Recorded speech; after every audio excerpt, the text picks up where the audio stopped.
city of New York is just obviously an unbelievable city. I have nothing great things to say about the city. It's not going to be easy, and I'm definitely not Superman, so I want to just kind of get in there and help the team as much as possible. Line shot, base hit, going into right center field. It's heading toward the gap, and it's an RBI double by Mike Piazza. His first base hit, his first RBI as a New York Met. These fans here, I mean, playing in New York has been the greatest experience of my life. Swinging a drive, deep down the left field line, toward the corner. It's out of here! Out of here! Mike Piazza with a line drive, three-run homer. Incredible! Piazza with his 22nd home run of the year, and this place is absolute bedlam here at Shea. That buzz, I mean, the emotion that came through, and then, you know, I just remember so many times thinking, man, you know, if I could get a hit here, this place is going to go nuts. Full windup by Clemens, and a swing on it high in the air, deep to center field, way back, it may go, gone, a grand slam, Mike Piazza. Just that whole week in general was extremely emotional, and it's so tough to really, even a few years later, to really put sort of a perspective on that whole week. High fly ball, deep to center field, it's way back, it may go, gone. Amazing, I mean, looking back, and it's very an honor for me that people put that into a better perspective, at least, and hold it in such a high regard. A two-run homer for Mike Piazza. Piazza drives one in the air to deep right center field. Back goes Tucker looking up, and it's out of here! Mike Piazza has now hit more home runs than any catcher in the history of Major League Baseball. We were a team that could be reckoned with. And I think first of all you say congratulations, and it's about time on his fourth try on the ballot. Of course it was because, as they say of the elephant in the room, who was clean during his era, he never was connected to any of the stuff like the Baroid and the B-12 rocket.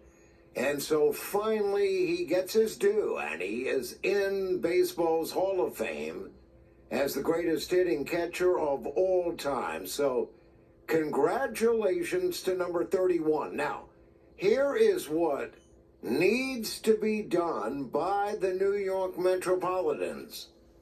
And here is what all Metropolitan fans are hoping for. He's got a choice. What he should be doing, without question, is wearing a Metropolitan cap in front of the podium and on the plaque. And before this monologue is over, and in other words, as soon as possible, the New York Metropolitans need to retire number 31. So no one ever wears that number, and no one has since he left the game.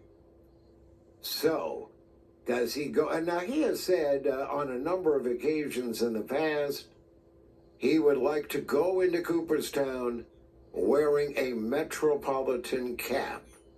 So we'll see if that plays out that way. He played in 726 games for Hollywood, 972 as a Metropolitan. Case closed.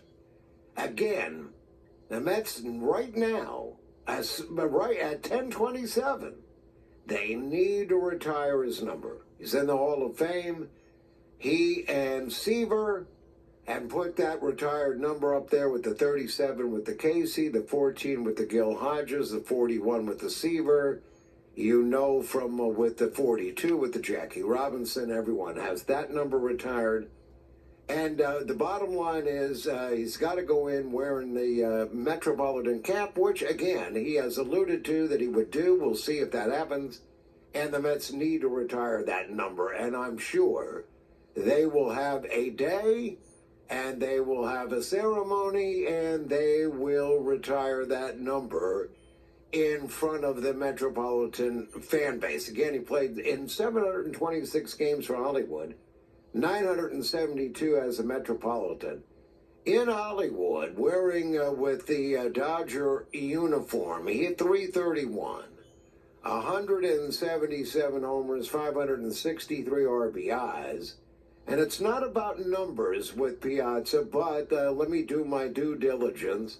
what he hit as a Dodger. He started his Hall of Fame career with them, 177 homers, 563 RBIs. He had 30 or more round trippers in 4 consecutive seasons as a Metropolitan. And, of course, the most iconic home run ever hit in New York City, and that, of course, was 10 days after 9/11. And it was a home run for healing, a home run that gave everybody in New York City, Yankee fan, Metropolitan fan, no baseball fan, doesn't matter which, with the laundry you were rooting for, it was a home run that was a sign and a signal that we can all move forward. It was something to feel good about after 9/11. For catchers, first in home runs, anybody surprised? I don't think so. For catchers, first in home runs, fourth in RBI, sixth in hits again. It's not just numbers with Mike Piazza. And again, this is numbers that those who didn't see him every day as either a Dodger or a Metropolitan, this is what got him in. And he should have gone in again, first time around on the ballot. But, you know, again, the real issue with the era that he played in was not who's doing it, but who's clean. And he never was associated, like Baroid and the B-12 Rocket and others, with the steroids. He was suspected, sure, but never in any way, like so many others, was he linked or, you know, associated in any way, shape, or form with the HGH or the steroids. And with Baroid, it was cattle steroids. What is it? You didn't want to eat a steak ever again after you heard from that. But nonetheless, for a catcher's first in homers, fourth in RBI, sixth in hits, a no-brainer for the Hall of Fame. And he had to wait until the fourth try, as you know. And altogether, his numbers, 308, 2127 with the hits, 427 homers, and 1,335 with RBIs. Yes, I wanted to go back to Sonny's call about Jeff Kent. I think it's just ludicrous that he only received 20% of the votes because he was the best hitting second baseman over the last 50 years. I think there needs to be more transparency in the process. I think each of the, voters should be subjected to have to give a really reason for his votes. In the judicial system, a judge has to give a written decision. So why can't these voters do the same? I just want to know why Jeff Kent should not be in the Hall of Fame. I want an explanation, and they should be required to give one. Well, I'll tell you, a lot of it is the personality contest, and he was a jerk. I would have put him in just because he got into a shoving match one day with Baroid in the dugout. Yeah. With that, he put up great numbers in the steroid era, and what I don't like about these steroid players, it makes Kent's accomplishment seem, minuscule in comparison. Remember Bobby Jones of the Metropolitans had a no-hitter except for Jeff Kent.